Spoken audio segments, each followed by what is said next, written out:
어머님? 이게 무슨 짓이에요? 아, 사돈 그게 어떻게 된 거냐면, 누가 여기서 지내라고 했어요? 잠깐만요. 여보, 당신 책상이 남편이 평생 아끼던 책상은 한쪽 구석에 처박혀 있었고 그 자리에는 안사돈의 운동기구가 놓여 있었습니다. 벽에 걸려 있던 남편의 사진들은 모두 사라지고 대신 안사돈의 가족 사진들이 걸려 있었습니다. 누가 이런 짓을, 어머님, 어쩐 일로? 이게 다 무슨 짓이니? 저 어머님 친정어머님이 잠시 잠시라고? 이게 잠시야? 아버님 물건은 건드리지 말라고 했잖아. 이게 무슨 짓이야? 어머님, 진정하세요. 저희가 이제 알겠어. 이제 다 알겠어. 내가 바보였구나. 이럴 줄 알았으면 어머님, 이제 됐어.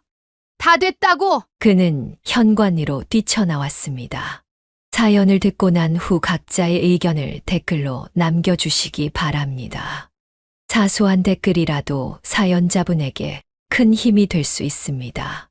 각색될 수 있고 사연자분의 입장에서 구성될 수 있습니다. 그날도 평소와 다름없는 아침이었습니다.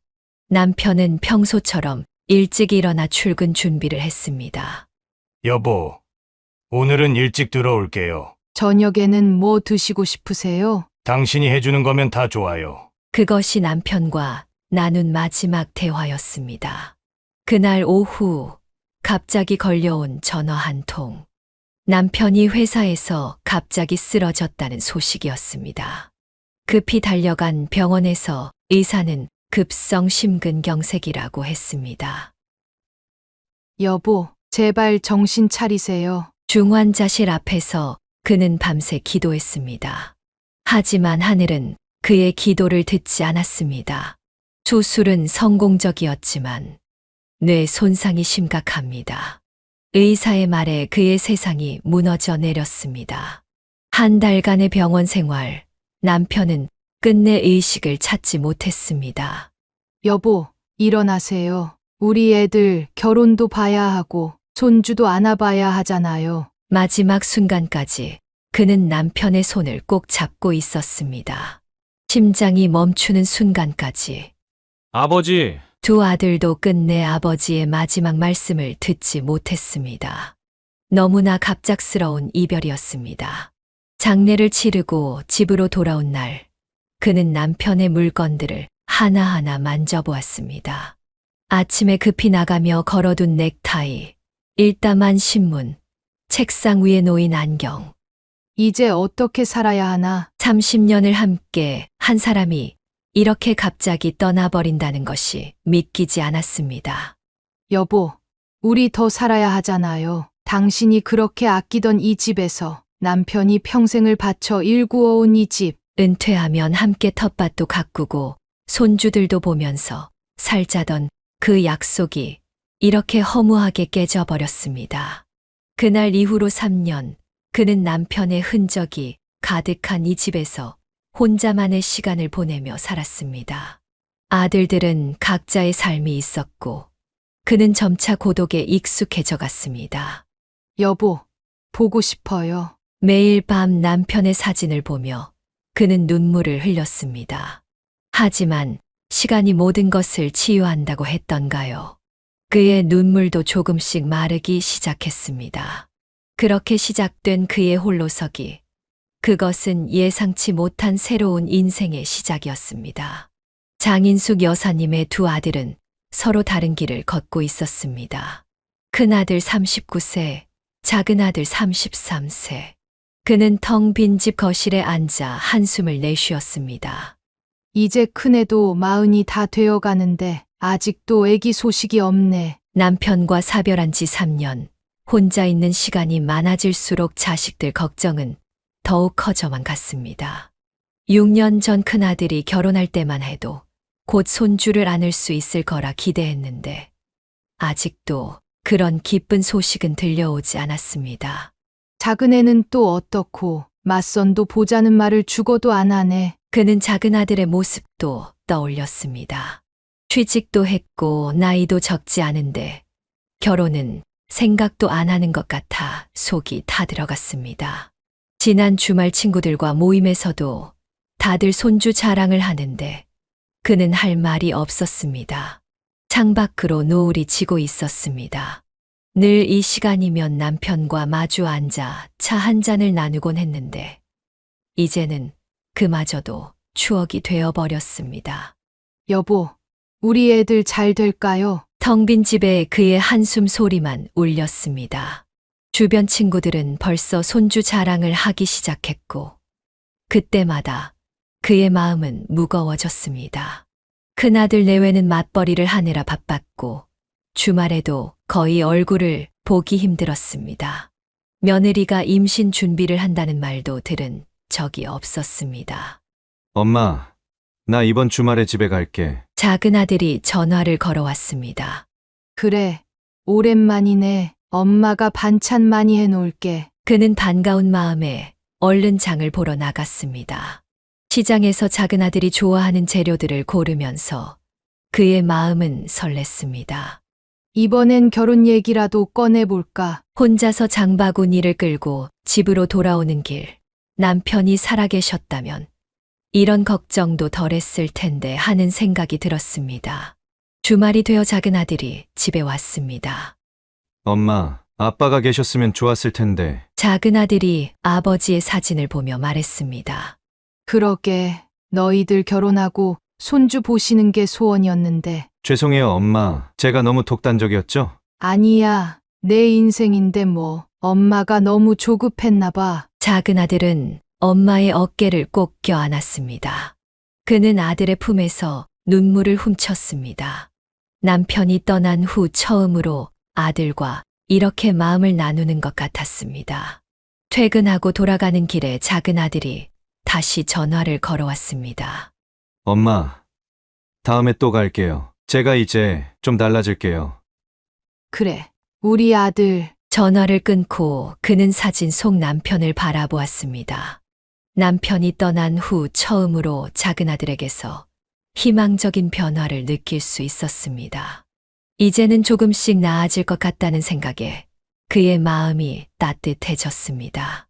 몇 달이 지나 어느 저녁 작은 아들에게서 전화가 왔습니다. 그는 텅 빈 거실에서 뜨개질을 하며 TV를 보다가 전화를 받았습니다. 엄마, 시간 되세요?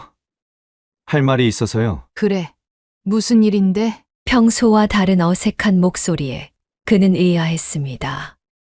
제가 만나는 사람이 생겼어요. 그의 심장이 쿵 하고 뛰었습니다. 정말?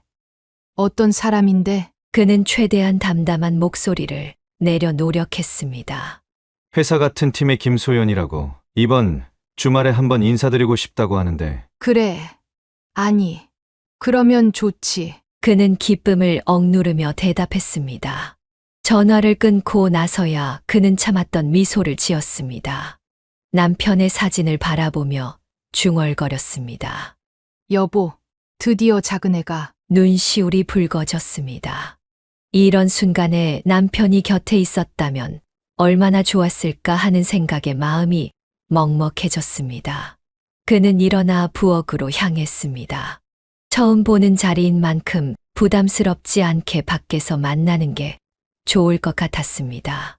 아들아, 첫 만남은 식당에서 하는 게 어떨까? 네, 저도 그게 좋을 것 같아요. 이번 주말에 식사 한번 같이 하시죠. 토요일 저녁 약속한 식당에서 그는 작은 아들의 여자친구를 처음 만났습니다. 단정하고 예의 바른 모습의 소연이 인사를 건넸습니다. 안녕하세요. 어머님 처음 뵙겠습니다. 저는 김소연이라고 합니다. 어서 와요. 우리 작은 애랑은 어떻게 만나게 된 거예요? 같은 팀에서 일하다가 자연스럽게 가까워졌어요. 벌써 5개월이 되어 가네요. 식사하는 내내 그는 소연의 이야기를 유심히 들었습니다. 회사에서 인정받는 실력자라는 것, 부모님과 함께 살면서도 자신의 몫은 스스로 해결한다는 것, 요리에 관심이 많다는 것까지 모든 게 마음에 들었습니다. 다음에는 제가 직접 요리해드리고 싶어요. 어머님. 그래요. 기회가 되면 우리 집에서. 집으로 돌아와 그는 남편의 사진 앞에 앉았습니다. 여보, 우리 작은애 참 좋은 사람 만났어요. 당신이 보셨으면 얼마나 좋아하셨을까. 그는 사진 속 남편의 미소를 바라보며 눈물을 닦았습니다. 오랫동안 기다려온 작은 아들의 연애 소식. 그것만으로도 충분히 기쁜 하루였습니다. 이제 큰아들의 아이 소식만 들려온다면 더 바랄 게 없을 것 같았습니다. 일주일이 지나 큰아들 부부가 집에 왔을 때 그는 작은 아들의 여자친구 소식을 전했습니다. 거실에 걸린 남편의 사진을 바라보며 큰아들 부부와 마주 앉았습니다. 이번에 작은애가 여자친구 생긴 거 알아? 그는 기쁜 마음에 며느리에게 말을 꺼냈습니다. 네. 아, 그러시군요. 큰며느리의 반응이 생각보다 차가웠습니다. 지난주에 만났는데 참 괜찮더라고. 이번 주말에 집에서 다 같이 식사라도 하면 어떨까? 어머님, 그건 좀. 큰며느리가 곤란한 표정을 지으며 말을 이었습니다. 아직 결혼도 약속하지 않은 사이에 벌써 집에 데려오시는 건 좀 이른 것 같아요. 아니, 그래도 가족들끼리 한 번은. 요즘 젊은 사람들은 그렇게 안 해요. 서로 부담스러워할 것 같은데. 큰며느리의 말에 그는 말문이 막혔습니다. 큰아들도 아내의 편을 들었습니다. 나야 작은애가 좋은 사람 만난 것 같아서. 그는 속상한 마음을 감추지 못했습니다. 어머님, 절대 반대하는 건 아니에요. 다만 시기가 너무 이른 것 같아서. 큰며느리가 조심스럽게 말을 이었습니다. 결혼을 전제로 만나는 게 아니라면 너무 서두르실 필요는 없잖아요. 저도 처음 어머님 뵐 때 얼마나 부담스러웠는지 아세요? 그는 창밖을 바라보았습니다. 남편이 살아계셨다면 이런 상황에서 어떤 말씀을 하셨을까 하는 생각이 들었습니다. 그래, 내 말도 일리가 있구나. 저녁 식사를 마치고 큰아들 부부가 돌아간 후 그는 혼자 남편의 사진을 바라보았습니다. 여보, 내가 너무 서두르나요? 그래도 작은애가 좋은 인연 만난 것 같아서. 그때 작은 아들에게서 전화가 왔습니다. 엄마, 이번 주말에 소연이가 요리해드리고 싶다고 하는데 그는 잠시 망설였습니다. 아들아, 그게 네, 조금 더 시간을 가지는 게 어떨까? 처음부터 너무 서두르면. 전화 너머로 작은 아들의 한숨 소리가 들렸습니다. 형수님이 뭐라고 하셨죠? 아니, 그게 아니라. 알겠어요. 엄마, 나중에 다시 얘기해요. 작은 아들이 전화를 끊었습니다. 그의 목소리에서 실망감이 묻어났습니다. 밤이 되어 그는 텅 빈 집에서 남편의 사진을 바라보며 한숨을 쉬었습니다. 이런 상황에서 남편이었다면 분명 지혜로운 조언을 해주었을 텐데 혼자서 이런 결정들을 해야 한다는 게 때로는 너무 무거웠습니다. 다음 날 큰며느리에게서 문자가 왔습니다. 어머님, 저 때문에 마음 상하신 거 아니시죠? 그는 한참을 고민하다가 답장을 보냈습니다. 아니야. 내 말이 맞아. 내가 너무 서둘렀나 봐. 하지만 그의 마음 한켠에는 여전히 답답함이 자리 잡고 있었습니다. 모두가 좋은 뜻으로 한 말들인데 왜 이렇게 서로가 불편해졌는지 이해할 수 없었습니다. 남편이 있었다면 이런 상황을 어떻게 풀어갔을까? 그는 긴 밤을 뒤척이며 생각했습니다. 한 달이 지나고 마침내 가족들이 모두 모이는 자리가 마련되었습니다. 그는 텅 빈 집을 나서며 남편의 사진을 한 번 더 바라보았습니다. 여보, 오늘 좋은 자리가 되게 해주세요. 약속 시간보다 일찍 도착한 식당에는 이미 큰아들 부부가 와 있었고 곧이어 작은 아들과 소연이가 들어왔습니다. 안녕하세요. 처음 뵙겠습니다. 소연이가 공손하게 인사를 했습니다. 이쪽이 우리 형이고 형수님이야. 안녕하세요. 김소연이라고 합니다. 네, 반가워요. 큰며느리의 목소리는 차가웠습니다. 식사가 시작되고 테이블에는 어색한 침묵이 흘렀습니다. 소연 씨는 회사에서 어떤 일을 하시나요? 큰며느리가 갑자기 물었습니다. 네, 저는 마케팅팀에서 일하고 있어요. 지난달에 승진도 했답니다. 아, 요즘 젊은 분들은 일이 최우선이시네요? 큰며느리의 말에 날이 서 있었습니다. 그렇진 않아요. 일과 가정의 균형을 잘 맞추고 싶어요. 소연이가 부드럽게 대답했습니다. 요즘은 다들 그렇게 말씀하시죠. 근데 보통 커리어 우먼들은 결혼 후에 시댁에 신경 쓸 시간이 없더라고요. 형수님은 전업주부신가요? 소연의 말에도 똑같이 날이 서 있었습니다. 그는 둘 사이의 미묘한 신경전을 눈치채고 얼른 화제를 돌렸습니다. 소연 씨는 요리도 잘한다면서요? 네, 주말마다 새로운 레시피를 연구해요. 아이고, 바쁜데 언제 그런 걸 다 하세요? 큰며느리가 또다시 말했습니다. 시간 관리만 잘하면 다 할 수 있어요. 형수님도 한번 해보시면 좋을 것 같아요. 전 시부모님 모시느라 바빠서요. 요즘 젊은 분들처럼 자기 시간을 많이 가질 순 없네요. 소연의 표정이 굳어졌습니다. 그는 남편 사진이 든 지갑을 꽉 쥐었습니다. 이런 상황에서 남편이었다면 어떻게 대처했을까? 앞으로 이 두 사람의 관계가 너무 걱정되었습니다. 디저트가 나왔지만 분위기는 더욱 차가워졌습니다. 새로운 가족의 시작이 될 것이라 기대했던 오늘 밤, 예상치 못한 긴장감이 식탁 위를 맴돌고 있었습니다. 디저트를 먹는 동안에도 두 사람 사이의 긴장감은 계속되었습니다. 그때 큰며느리가 갑자기 소연을 향해 물었습니다. 소연 씨는 결혼하면 어떻게 하실 생각이세요? 일은 계속 하실 건가요? 네, 물론이죠. 지금 제가 맡은 프로젝트들도 있고, 앞으로의 승진도 생각하고 있어서요. 아이는요? 큰며느리의 날카로운 질문이 이어졌습니다. 결혼하고 2년 정도는 저희 둘만의 시간을 가지고 싶어요. 그동안 승진도 하고, 내 집 마련도 하고, 요즘 젊은 사람들은 다 그렇게 계획적인가 봐요? 큰며느리의 말에는 비꼬는 듯한 뉘앙스가 묻어 있었습니다. 네, 현실적으로 그게 맞다고 생각해요. 형수님은 어떠셨어요? 저는 그때그때 자연스럽게 살았어요. 너무 계획적으로 사는 건 오히려 불행할 것 같아요. 시대가 많이 달라졌잖아요. 이제는 달라진 게 아니라 요즘 젊은 사람들이 너무 이기적인 거 아닐까요? 큰며느리의 말에 소연의 표정이 굳어졌습니다. 이기적이라뇨? 미래를 준비하는 게 왜? 얘들아 좀 먹으면서. 그녀가 말을 막아보려 했지만 이미 늦었습니다. 어머님, 제가 하는 말이 틀렸나요? 요즘 젊은 사람들은 너무 자기중심적이에요. 결혼은 양가 부모님도 생각해야 하는 거잖아요. 형수님, 부모님을 생각 안 하는 게 아니에요. 다만 현실적으로 현실적. 그런 말로 포장해도 결국은 자기 편한 대로 사는 거죠. 그는 남편의 사진이 든 지갑을 꽉 쥐었습니다. 이런 상황에서 남편이었다면 어떻게 중재했을까?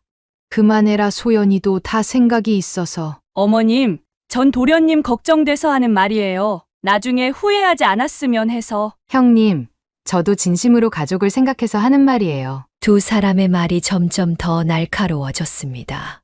작은 아들은 난처한 표정으로 소연의 손을 잡았고 큰아들은 아내를 달래보려 했지만 소용없었습니다.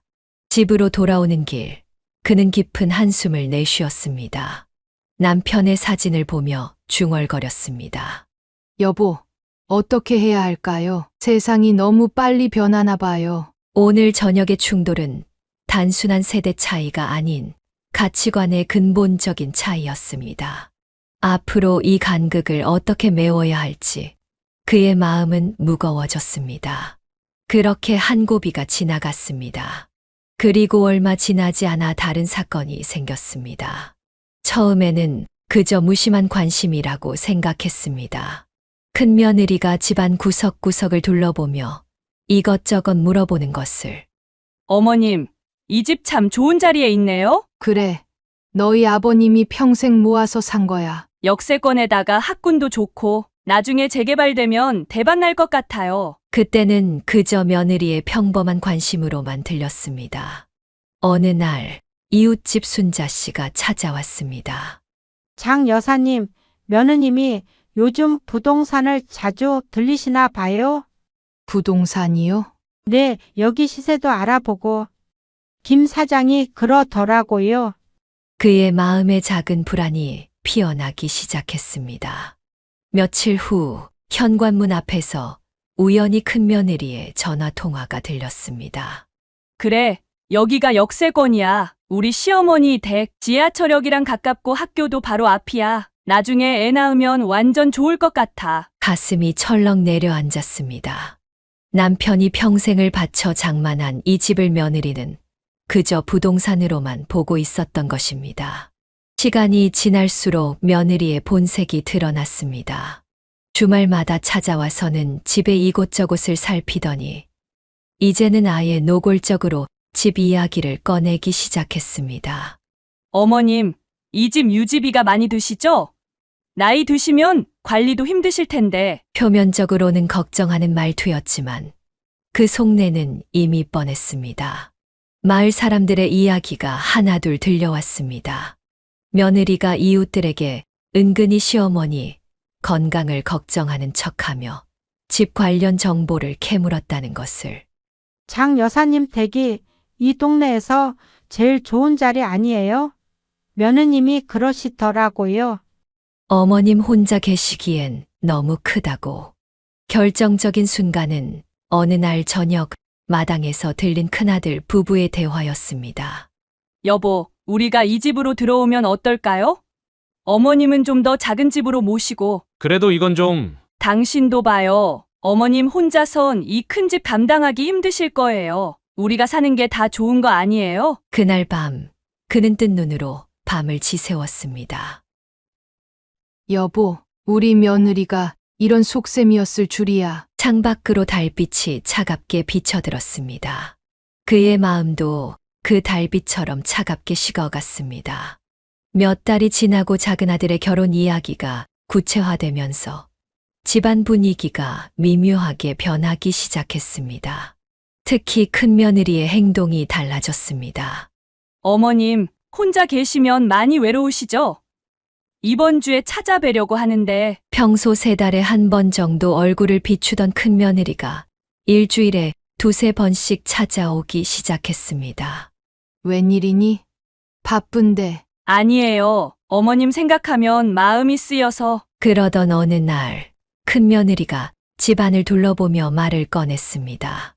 어머님, 이 방은 어떻게 쓰세요? 글쎄, 그냥 살림 도구랑 옷가지들 넣어두는데. 아, 이 방이면 애기 방으로 참 좋겠는데요. 햇빛도 잘 들고. 그는 큰며느리의 말의 순간 긴장했습니다. 어머님, 사실 큰 방도 너무 넓으신 것 같아요. 혼자 계시기에는. 그래도 이 집에서 살아온 세월이 있는데. 제 말은 어머님도 편하시라고. 큰며느리의 말 속에 숨은 의도가 느껴졌습니다. 그는 남편의 사진을 바라보았습니다.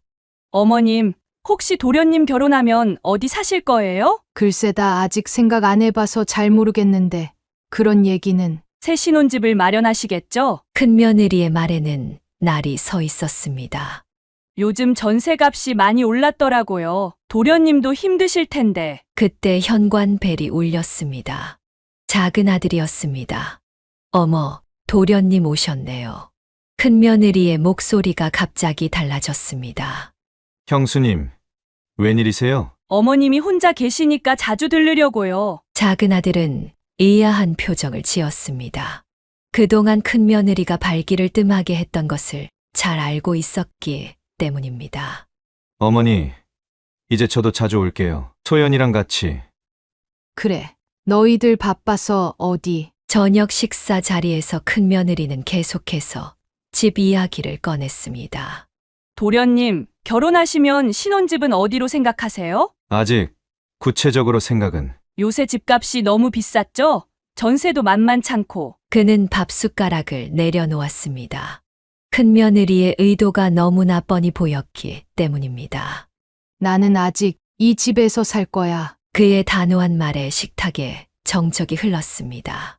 어머님, 이 집에는 너희 아버지와의 추억이 가득해. 아직은 내가 이 집을 지킬 거야. 큰며느리는 말없이 밥을 덜어냈습니다. 작은 아들은 어머니를 걱정스럽게 바라보았습니다.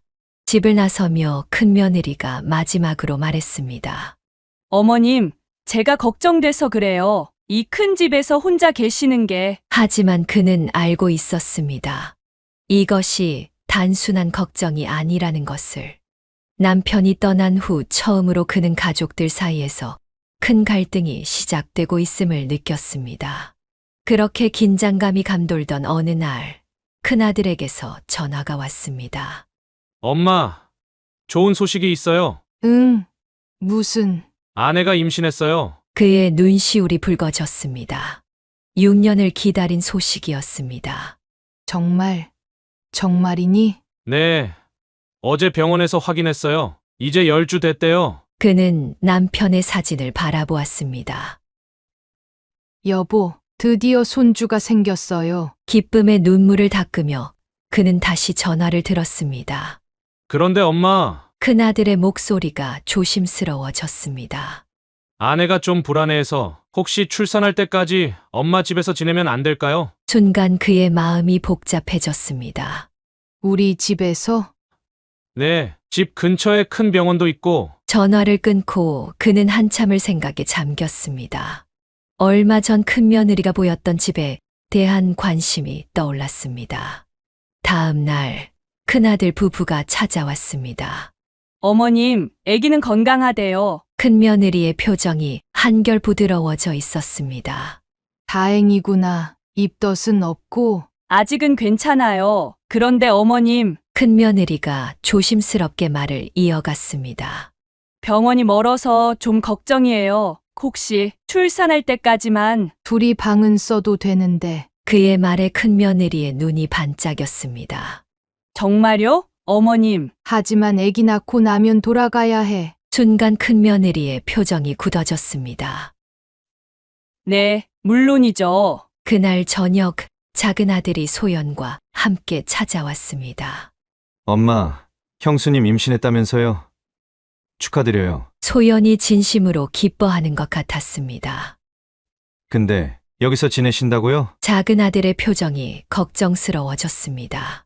그래, 병원이 가깝잖아. 엄마, 형수님이 그동안 집 얘기 꺼냈던 거. 작은 아들의 말에 그도 고개를 끄덕였습니다. 알아. 엄마도 알아. 어머님, 제가 자주 와서 도와드릴게요. 소연의 말에 그는 따뜻한 미소를 지었습니다. 고마워, 소연아. 그날 밤 그는 다시 남편의 사진을 바라보았습니다.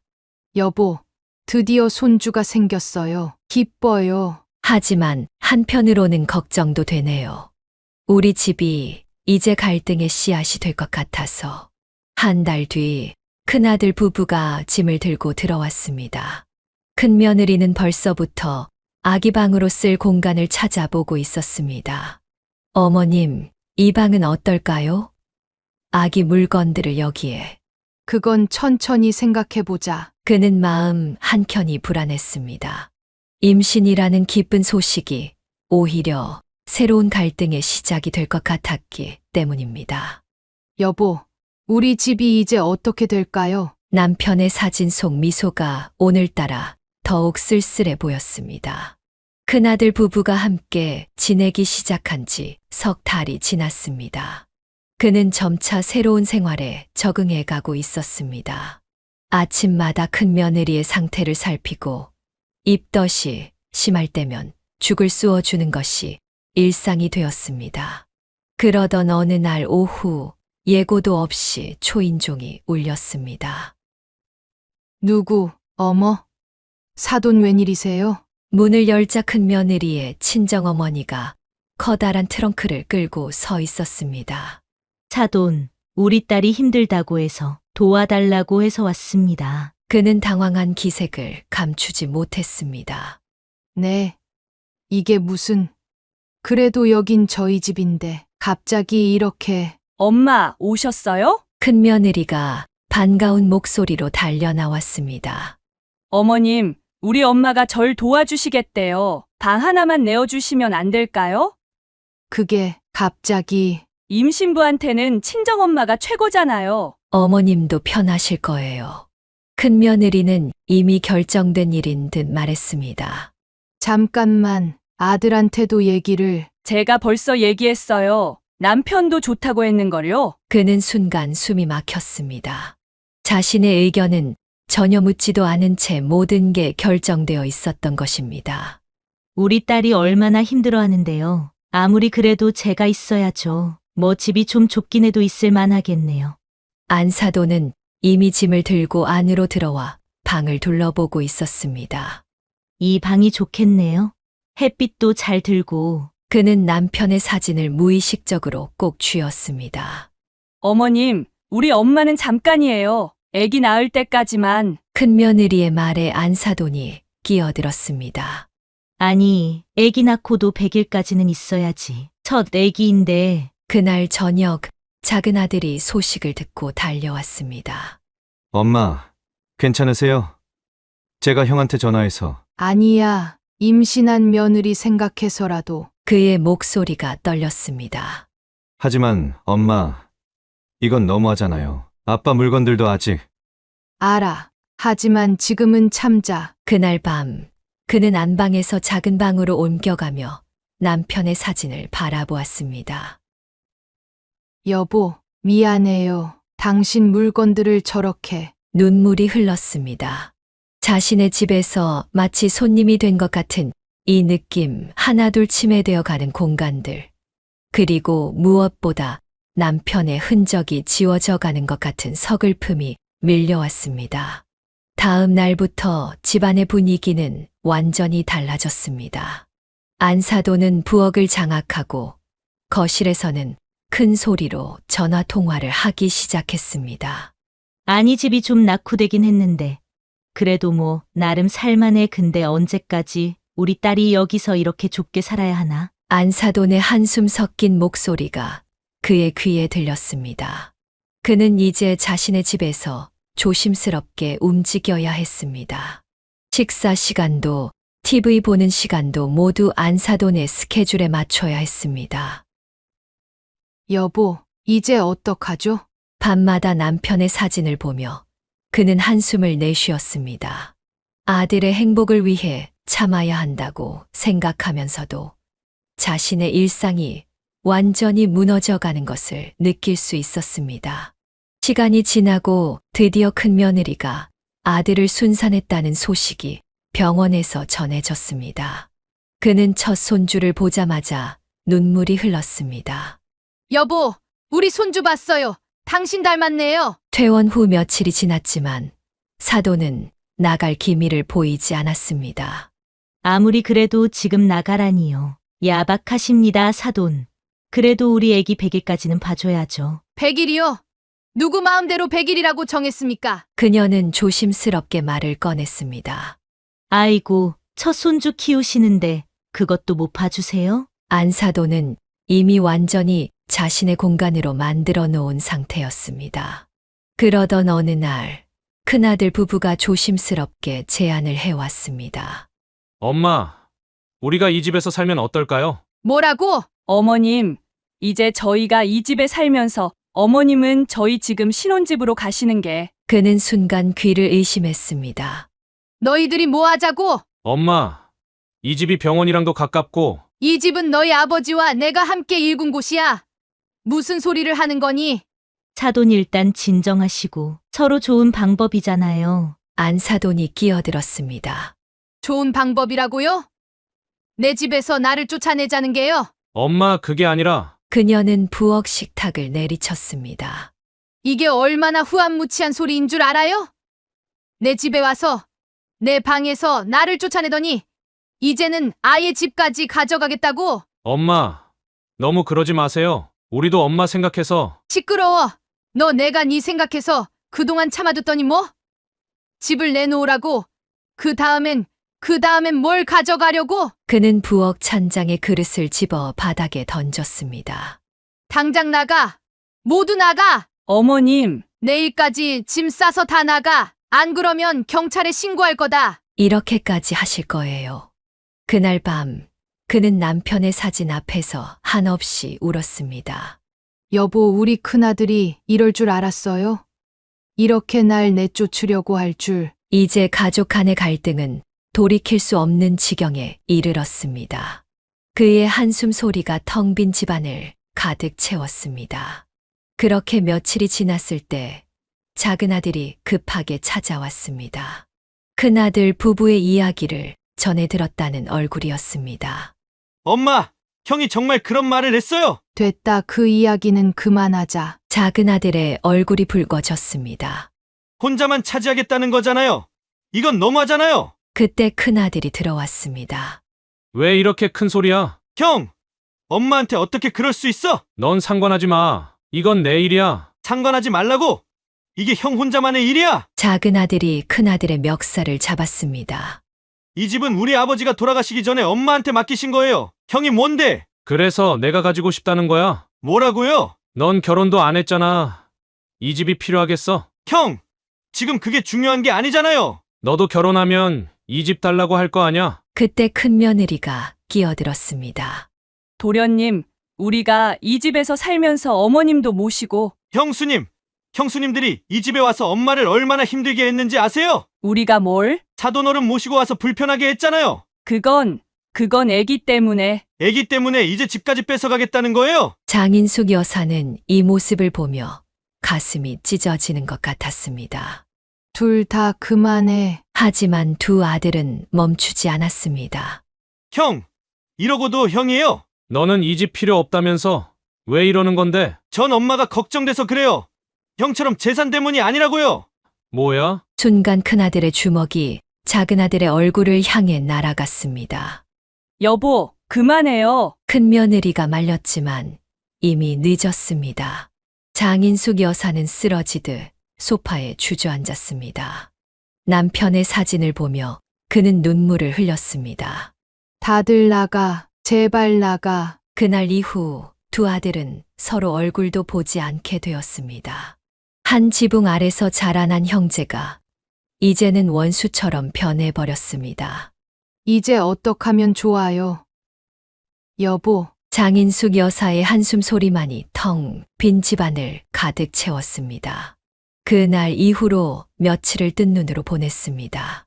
그는 남편의 사진을 보며 밤새 생각했습니다. 여보, 내가 너무 고집을 부린 걸까요? 창밖으로 비가 내리고 있었습니다. 빗소리를 들으며 그는 지난 시간들을 떠올렸습니다.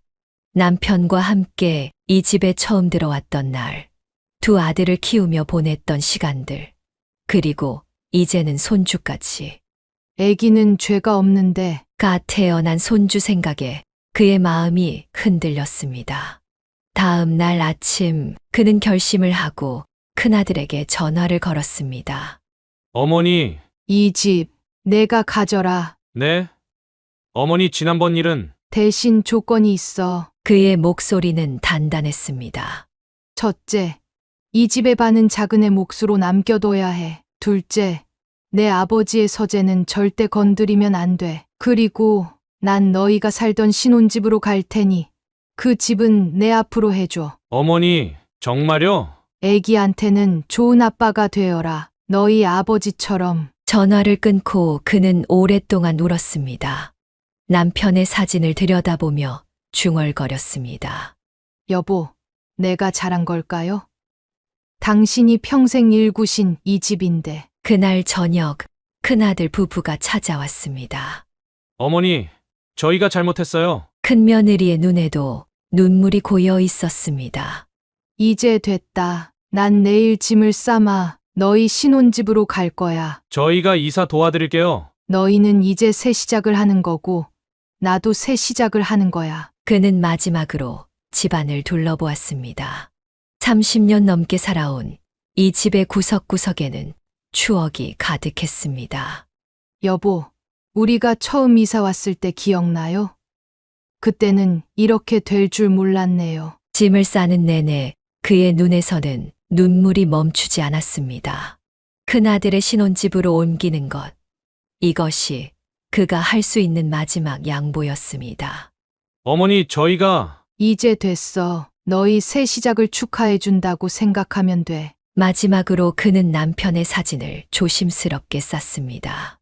여보, 이제 우리 새로 시작해요. 이번에는 작은 집에서. 아들의 행복을 위해, 그리고 갓 태어난 손주를 위해 그는 자신의 전부였던 이 집을 내어주기로 한 것입니다. 큰아들의 신혼집으로 가는 것, 그것은 마지막 자존심을 지키기 위한 선택이기도 했습니다. 이사한 지 일주일이 지났습니다. 그는 문득 남편의 유품 중 하나를 깜빡했다는 것을 떠올렸습니다. 여보의 시계 서랍에 두고 왔네. 그는 아침 일찍 버스를 타고 예전 집으로 향했습니다. 열쇠를 돌리고 들어선 현관은 낯설게 느껴졌습니다. 이상하다. 신발이. 안사돈의 구두가 현관에 놓여 있었습니다. 그의 심장이 쿵쾅거리기 시작했습니다. 발걸음을 옮기던 그는 안방에서 들리는 소리에 멈춰섰습니다. 여기가 훨씬 좋지. 전에 집은 너무 좁았어. 안사돈의 목소리였습니다. 그는 천천히 안방 문을 밀었습니다. 어머님? 안사돈은 침대에 앉아 전화 통화를 하고 있었습니다. 그의 눈앞이 캄캄해졌습니다. 남편과 함께 썼던 그 침대, 그 자리에 안사돈이 버젓이 앉아 있었습니다. 이게 무슨 짓이에요? 아, 사돈 그게 어떻게 된 거냐면 누가 여기서 지내라고 했어요? 그의 목소리가 떨렸습니다. 방을 둘러보니 안사돈의 물건들이 곳곳에 널려 있었습니다.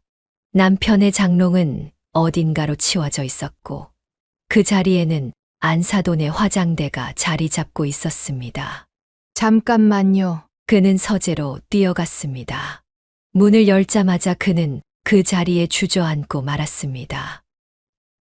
여보, 당신 책상이. 남편이 평생 아끼던 책상은 한쪽 구석에 처박혀 있었고 그 자리에는 안사돈의 운동기구가 놓여 있었습니다. 벽에 걸려 있던 남편의 사진들은 모두 사라지고 대신 안사돈의 가족 사진들이 걸려 있었습니다. 누가 이런 짓을. 그때 큰며느리가 들어왔습니다. 어머님, 어쩐 일로? 이게 다 무슨 짓이니? 저 어머님 친정어머님이 잠시라고? 이게 잠시야? 그는 부들부들 떨리는 손으로 서재 한켠에 처박혀 있는 남편의 물건들을 만졌습니다. 아버님 물건은 건드리지 말라고 했잖아. 이게 무슨 짓이야? 어머님, 진정하세요. 저희가 이제 알겠어. 이제 다 알겠어. 그는 갑자기 웃음을 터뜨렸습니다. 차라리 미쳐버리고 싶은 심정이었습니다. 내가 바보였구나. 이럴 줄 알았으면. 어머님, 이제 됐어. 다 됐다고. 그는 현관으로 뛰쳐나왔습니다. 뒤에서 큰며느리가 뭐라고 외치는 소리가 들렸지만 귀에 들어오지 않았습니다. 집으로 돌아온 그는 남편의 사진 앞에서 오열했습니다. 여보, 미안해요. 내가 당신 물건들을 지키지 못했어요. 그날 밤 그는 결심했습니다. 이제는 더 이상 물러설 수 없다는 것을. 자신의 마지막 양보가 오히려 남편의 흔적마저 지워버리는 결과를 낳았다는 것을 깨달았습니다. 이제는 정말 끝이에요. 손이 떨리는 것도 모른 채 그는 부동산의 전화번호를 눌렀습니다. 그날 밤 장인숙 여사는 한숨도 자지 못했습니다. 남편의 사진을 품에 안은 채 날이 밝기만을 기다렸습니다. 여보, 이제는 정말 모든 걸 정리해야 할 것 같아요. 아침 일찍 그는 지친 걸음을 하고 부동산으로 향했습니다. 무슨 일로 오셨어요? 우리 집을 팔려고요. 네, 그 집을 파시게요. 동네에서 20년 넘게 부동산을 해온 김 사장은 놀란 눈으로 그를 바라보았습니다. 갑자기 왜? 이제는 더 이상 지킬 수가 없어요. 그의 목소리가 떨렸습니다. 근데 혼자 결정하셔도 돼요. 이제 그런 건 상관없어요. 어서 매물로 올려주세요. 발걸음을 돌리려는 그를 김 사장이 붙잡았습니다. 사모님, 잠깐만요. 이거 큰일 날 수 있어요. 혼자 이렇게 결정했다가 나중에 다시 찾아오시는 분들이 많아서. 김 사장님, 제발요. 제가 얼마나 힘든 줄 아세요? 그는 그 자리에 주저앉아 울음을 터뜨렸습니다. 어제 본 광경, 남편의 흔적이 모두 사라진 그 집의 모습이 자꾸만 떠올랐습니다. 아주머니, 우리 남편이 평생 일해서 장만한 집인데 이제는 제가 들어갈 수도 없는 곳이 됐어요. 김 사장은 한참을 망설이다 말했습니다. 알겠습니다. 제가 매물 내놓을게요. 근데 급하게 팔면 손해보실 텐데. 괜찮아요. 그냥 빨리 정리하고 싶어요. 그날 오후 큰아들에게서 전화가 왔습니다. 엄마! 이게 무슨 소리예요? 집을 판다고요? 그래. 난 결심했어. 엄마가 어떻게 우리한테 상의도 없이? 상해. 너희는 나한테 상의했니? 안방에 안사돈 들이고 아버지 물건들 다 치우고. 그건 죄송해요. 다시 원상복구 시킬게요. 이제 됐어. 늦었어. 에휴, 엄마! 이제 나도 내 삶을 살아야겠어. 너희가 내 마음도 모르면서. 전화를 끊고 그는 남편의 사진을 꺼내 들었습니다. 여보, 미안해요. 당신이 그렇게 아끼던 집인데, 하지만 이제는 정말 팔아야 할 것 같아요. 우리 추억이 더 짓밟히기 전에. 그때 현관벨이 울렸습니다. 큰며느리와 안사돈이 찾아왔습니다. 어머님, 이러시면 안 돼요. 왜? 내 집인데 왜 못 팔아? 저희가 잘못했어요. 다시는 그러지 않을게요. 이제 와서 그런 말이 무슨 소용이야? 안사돈이 나섰습니다. 사돈, 제가 잘못했습니다. 제가 너무 제 멋대로 정말 죄송합니다. 제가 죽을 죄를 지었어요. 이제 됐어요. 다들 돌아가세요. 이게 내 마지막 선택이에요. 더 이상 내 자존심을 짓밟히면서 살고 싶지 않아. 문을 닫고 그는 다시 남편의 사진 앞에 앉았습니다. 이제는 돌이킬 수 없는 강을 건너고 있다는 것을 알았습니다. 하지만 이것이 자신의 존엄성을 지키는 유일한 방법이라고 믿었습니다. 여보, 이제 우리 새로 시작해요. 당신 유품이라도 제대로 지킬 수 있는 곳으로. 창밖으로 석양이 저물고 있었습니다. 그의 마음속에서도 30년 세월의 태양이 저물어가고 있었습니다. 부동산에 매물로 나온 지 일주일 만에 구매자가 나타났습니다. 시세보다 10% 낮은 가격이었지만 그는 망설이지 않고 매각을 결정했습니다. 김 사장님, 계약하시죠. 아주머니, 좀 더 기다려보시면 더 좋은 가격에 팔 수 있을 텐데, 이 동네 시세가 오르는 추세라. 아니요. 이제 빨리 정리하고 싶어요. 계약서에 도장을 찍는 그의 손이 떨렸습니다. 30년 세월이 담긴 집을 이렇게 보내는 것이 믿기지 않았습니다. 아주머니, 정말 이렇게 서두르실 건가요? 요즘 같은 때에 10% 낮은 가격이면. 김 사장님, 전 이제 돈보다 중요한 게 있어요. 그래도 김 사장은 더 이상 말을 잇지 못했습니다. 그의 눈빛에서 단호함이 느껴졌기 때문입니다. 여보, 우리 집을 팔았어요. 집으로 돌아와 남편의 사진을 보며 그는 눈물을 흘렸습니다. 이제는 정말 새로 시작하는 거예요. 우리 추억이 더 이상 짓밟히지 않는 곳으로 가요. 부동산 사장이 건넨 계약금 봉투가 무겁게 느껴졌습니다. 매매가의 10%. 시세보다 훨씬 낮은 가격에 계약했지만 후회는 없었습니다. 이제 와서 망설이면 안 돼요. 그는 창가에 서서 동네를 바라보았습니다. 30년 동안 보아온 풍경이었습니다. 아이들이 자라는 동안 매일 보았던 거리, 남편과 함께 걸었던 골목길. 모든 것이 추억이었습니다. 옆집 할머니가 들어왔습니다. 장 여사 정말 파시는 거예요? 네, 이제는 정리해야 할 것 같아서요. 서운하시겠어요. 30년을 한 동네에서 살았는데. 그래도 이제는 새로 시작해야죠. 큰아드님은 아세요? 이제 곧 알게 되겠죠. 작은 아들에게 전화가 왔습니다. 엄마, 집을 파셨다고요? 그래, 이제 정리하려고. 제가 말렸어야 했는데. 넌 잘못한 거 없어. 이건 내 선택이야. 근데 왜 이렇게 싸게? 시세보다 훨씬 낮은 가격이라면서요? 돈은 이제 중요하지 않아. 빨리 정리하는 게 더 중요해. 전화를 끊고 창밖을 바라보았습니다. 저녁 노을이 붉게 물들어가고 있었습니다. 이제 진짜 새로 시작이네요. 여보, 그의 눈가에 눈물이 맺혔지만 이번에는 달랐습니다.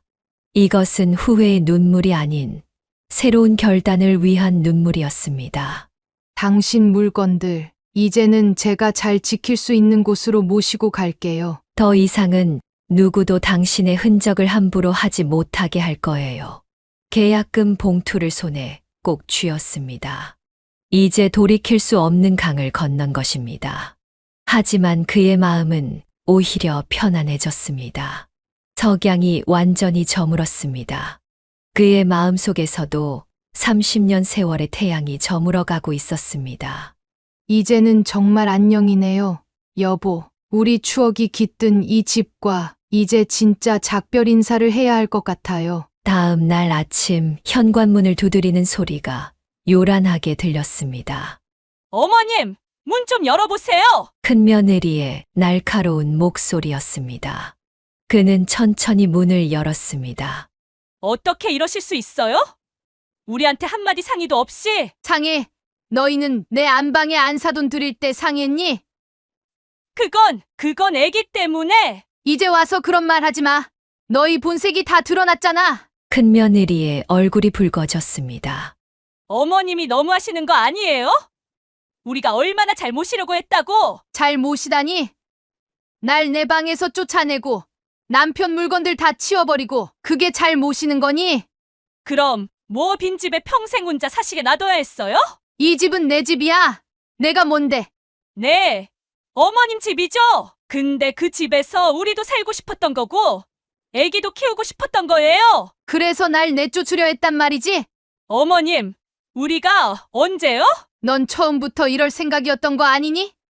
이 집 노리고. 뭐라고요? 큰며느리가 소리를 질렀습니다. 계산적인 건 어머님이시잖아요. 집값 올랐다고 이렇게 팔아치우시고 뭐? 우리 생각은 하나도 안 하시고 그냥 돈만 보시고. 이 입 다물어. 내가 돈이 급했으면 시세대로 팔았겠니? 그때 큰아들이 들어왔습니다. 엄마, 제발 이러지 마세요. 너도 똑같은 말 할 거면 나가. 엄마, 우리가 잘못했어요. 다시는. 이제 와서 그런 말이 무슨 소용이야? 어머님은 진짜 독하시네요. 큰며느리가 비웃듯 말했습니다. 그래, 난 독한 시어머니야. 근데 너는 시어머니 등쳐서 집 뺏으려던 며느리는 뭐가 다르니? 어머님! 이제 됐어. 다 나가. 내일이면 이 집 새 주인이 오실 거야. 엄마, 그리고 하나 더. 이제부터 난 너희 엄마 아니야. 너희도 이제 내 자식 아니야. 방문을 쾅 닫는 소리가 들렸습니다. 그는 떨리는 손으로 남편의 사진을 꺼내들었습니다. 여보, 우리 아들을 버렸어요. 이제 정말 돌이킬 수 없는 강을 건넜네요. 창밖으로 비가 내리기 시작했습니다. 그의 눈에서도 빗물처럼 눈물이 흘러내렸습니다. 경상도 고향 마을에 다시 돌아온 지도 한 달이 지났습니다. 그는 어린 시절 뛰어놀던 마을에 작은 집을 전세 내어 새로운 삶을 시작했습니다. 여보, 우리 이제 여기서 살아요. 남편의 사진을 새로 산 장식장에 정성스레 모셨습니다. 서재에 있던 책상도 남편의 물건들도 모두 이곳에 가지고 왔습니다. 어디서 오셨대? 서울서 온 장씨네요. 이웃들의 수군거림이 들렸지만 그는 개의치 않았습니다. 작은 마당에 상추도 심고 고추 모종도 심었습니다. 꽃도 심어 작은 정원을 만들었습니다. 서울에서는 상상도 못했던 일상이었습니다. 이장님, 저도 부녀회에 들어가고 싶은데요. 아이고, 좋지요. 우리 마을에 서울서 오신 분이 계시다니. 마을 사람들과 조금씩 어울리기 시작했습니다. 부녀회 모임에서 김치도 담그고 명절 준비도 함께 했습니다. 장 여사는 손맛이 좋네. 서울서 살림 30년 했으니까. 더 이상 아들의 전화는 오지 않았습니다. 가끔 그들 생각이 날 때면 마당의 꽃밭을 바라보았습니다. 여보, 전 이제 괜찮아요. 우리 둘만의 삶도 나쁘지 않네요. 아침이면 들기를 산책하고 저녁이면 마을 노인정에서 이웃들과 이야기를 나눴습니다. 시간이 지날수록 마음의 상처도 조금씩 아물어갔습니다. 장 여사, 내일 산나물 뜯으러 가실래요? 네. 저도 같이 가고 싶어요. 봄이면 산나물을 뜯고, 가을이면 밤을 줍고, 계절의 변화를 온몸으로 느끼며 살았습니다. 여보, 이렇게 사는 것도 행복하네요. 당신이 계셨다면 얼마나 좋아하셨을까. 어느 날은 해가 저물 때까지 마당에 앉아 하늘을 바라보았습니다. 서울에서는 미처 보지 못했던 별들이 반짝였습니다. 이제야 제 삶을 찾은 것 같아요. 더 이상 누군가의 어머니나 시어머니가 아닌 그저 장인숙으로 살아가는 일상이 편안했습니다. 장 여사님, 내일 탑방 가실래요? 절에 다녀오시죠. 이웃들과 절에도 다니고 마을 행사에도 참여하면서 그의 삶은 조금씩 새로워졌습니다. 여보, 우리가 이렇게 살 줄 누가 알았겠어요. 그래도 이제는 제가 선택한 삶이라 후회는 없어요. 마을 뒷산에 올라 저녁 노을을 바라보며 그는 생각했습니다. 이제야 비로소 자신만의 삶을 살고 있다는 것을. 고향에서의 평화로운 생활이 이어지던 어느 날 작은 아들에게서 전화가 왔습니다. 엄마, 저 결혼합니다. 순간 그의 눈시울이 붉어졌습니다. 그래, 소연이랑? 네, 엄마가 와주셨으면 좋겠어요. 잠시 침묵이 흘렀습니다. 당연히 가야지. 너는 내 아들인데. 전화를 끊고 그는 남편의 사진을 바라보았습니다. 여보, 작은애가 결혼한대요. 제가 가도 될까요? 결혼식장으로 향하는 버스 안에서 그는 생각에 잠겼습니다. 큰아들을 만나게 될지도 모른다는 생각에 가슴이 떨렸습니다. 어머님, 소연이가 달려와 그를 안았습니다. 많이 예뻐졌구나. 보고 싶었어요. 근데 어머님도 더 건강해 보이세요. 신부 대기실에서 그는 소연의 웨딩드레스를 매만져 주었습니다. 어머님, 아주버님이랑 형님도 온다고 하시네요. 그래, 당연히 와야지. 형제인데. 하객들이 하나둘 모이기 시작했습니다. 그는 조용히 맨 뒷자리에 앉았습니다. 엄마, 뒤에서 들리는 목소리에 그는 천천히 고개를 돌렸습니다. 큰 아들이었습니다. 잘 지냈니? 어색한 침묵이 흘렀습니다. 도련님 결혼식인데 앞자리로 가셔야죠. 큰 며느리가 말했습니다. 그의 목소리에는 미안함이 묻어 있었습니다. 결혼 행진곡이 울리고 작은 아들과 소연이가 입장했습니다. 그는 눈물을 참으며 아들을 바라보았습니다. 여보, 우리 작은애 보세요. 많이 행복해 보이죠? 식이 끝나고 하객들이 떠나갈 때였습니다. 어머님, 소연이가 다가와 그의 손을 잡았습니다.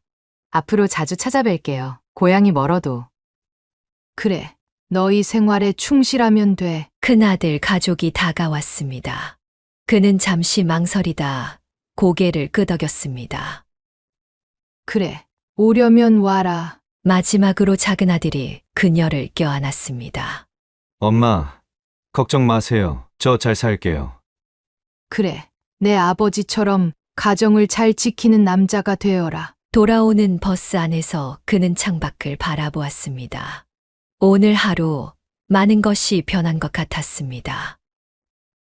여보, 이제 우리 애들 다 자기 길을 찾아갔네요. 이제 저도 제 길을 더 잘 걸어갈 수 있을 것 같아요. 고향으로 돌아온 그는 마당에 새로 꽃을 심었습니다. 새로운 시작을 알리는 작은 의식이었습니다. 작은 아들 결혼식 이후 조금씩 변화가 찾아왔습니다. 한 달에 한 번씩 작은 아들 부부가 찾아왔고 큰아들도 가끔 연락을 해왔습니다. 엄마, 저희 이번 주말에 가도 될까요? 소연의 전화에 그는 미소를 지었습니다. 그래, 마침 텃밭에서 상추랑 쌈채소가 한창이야. 고향집 마당에서 직접 기른 채소로 밥상을 차리는 동안 소연이는 옆에서 정성스레 돕곤 했습니다. 어머님, 저희가 너무 자주 와서 패 끼치는 건 아닐까요? 무슨 소리야. 이렇게 오는 게 더 좋아. 서울에서 함께 살 때보다 오히려 더 가까워진 느낌이었습니다. 어느 날 큰아들의 조심스러운 전화가 왔습니다. 그래, 오려면 와라. 큰아들 가족이 찾아온 날 집안의 공기가 조금 무거웠습니다. 큰 며느리는 말없이 아이만 챙기며 조용히 있었습니다. 할머니, 이 꽃 예뻐요. 손주가 마당의 꽃들을 보며 즐거워했습니다. 그래, 할머니가 직접 심은 거야. 큰 며느리는 마당 한켠에 조용히 앉아 있었습니다. 여전히 풀리지 않은 앙금이 남아있는 듯 했습니다. 마당을 나서며 큰 며느리가 짧게 인사를 했습니다. 더 이상의 말은 없었습니다. 가끔은 두 아들 가족이 함께 찾아오기도 했습니다. 그럴 때면 작은 며느리 소연이가 분위기를 부드럽게 이끌어갔습니다. 엄마, 우리가 이렇게 다 같이 있으니까 좋네요. 소연의 말에 큰 며느리는 조용히 고개만 끄덕였습니다. 여보, 보고 계시죠? 시간이 약이겠죠. 밤이면 남편의 사진을 보며 그는 하루를 정리했습니다. 서로에게 적당한 거리를 두니 날카로웠던 감정들이 조금씩 무뎌져 갔습니다. 할머니, 다음에 또 올게요. 돌아가는 손주의 인사에 그의 마음은 따뜻해졌습니다. 아직 완전히 회복되지는 않았지만 시간이 해결해 줄 것이라 믿었습니다. 여보, 천천히 기다려 볼게요. 언젠가는 모두가 진심으로 웃을 수 있는 날이 오겠죠? 마당의 꽃들이 바람에 살랑거렸습니다. 적당한 거리는 서로의 상처를 돌아보게 만들었고 그 시간은 관계를 조금씩 회복시켜주고 있었습니다. 이제 그의 하루는 새벽 새소리와 함께 시작됩니다. 아침 햇살이 마당에 비칠 때면 그는 이미 일어나 차를 마시며 하루를 준비합니다. 여보, 오늘도 좋은 하루가 시작되네요. 텃밭에서 풀을 뽑고 물을 주는 것으로 아침이 시작됩니다. 나무를 다듬고 김치를 담그는 손길에도 여유가 묻어납니다. 장 여사님, 산책하실 때가 됐죠? 이웃집 순자 씨와 함께하는 아침 산책은 그의 일과가 되었습니다. 오늘은 도서관에서 무슨 책을 빌려올까? 점심 후에는 마을 도서관으로 향합니다. 책장 사이를 거닐며 고르는 책 한 권은 이제 그의 가장 좋은 친구가 되었습니다. 여보, 이제는 제가 좋아하는 걸 실컷 할 수 있네요. 오후에 햇살이 비치는 마당의 평상에서 책을 읽는 시간. 가끔은 졸기도 하고 때로는 깊은 생각에 잠기기도 합니다. 저녁이면 마을 뒷산 둘레길을 걷습니다. 노을이 지는 하늘을 바라보며 그는 하루를 정리합니다. 이렇게 사는 것도 참 행복하네요. 밤이면 남편의 사진 앞에서 하루를 마무리합니다. 더 이상 슬픔도 그리움의 눈물도 없습니다. 대신 평온한 미소가 그의 얼굴에 머물러 있습니다. 여보, 이제야 진정한 제 모습을 찾은 것 같아요. 누구의 어머니도 시어머니도 아닌 그저 저 자신으로 살아가는 법을 배웠어요. 창밖으로 달빛이 스며듭니다. 그의 마음에도 은은한 달빛 같은 평화가 깃들어 있습니다. 이제 그는 알았습니다. 진정한 행복은 거창한 것이 아닌 이렇게 일상의 작은 순간들 속에 있다는 것을. 내일도 좋은 하루가 될 거예요. 잠자리에 들며 그는 미소 짓습니다. 내일도 모레도 그의 평화로운 일상은 계속될 것입니다. 자신만의 속도로 자신만의 방식으로 살아가는 이 고요한 행복이 이제는 그의 전부가 되었습니다. 사연을 듣고 댓글을 남겨주시기 바랍니다. 사소한 의견일지라도 사연자분에게는 큰 힘이 됩니다. 노골적인 악성 댓글은 사연자분에게 상처가 될 수 있으니 삼가주시기 바랍니다.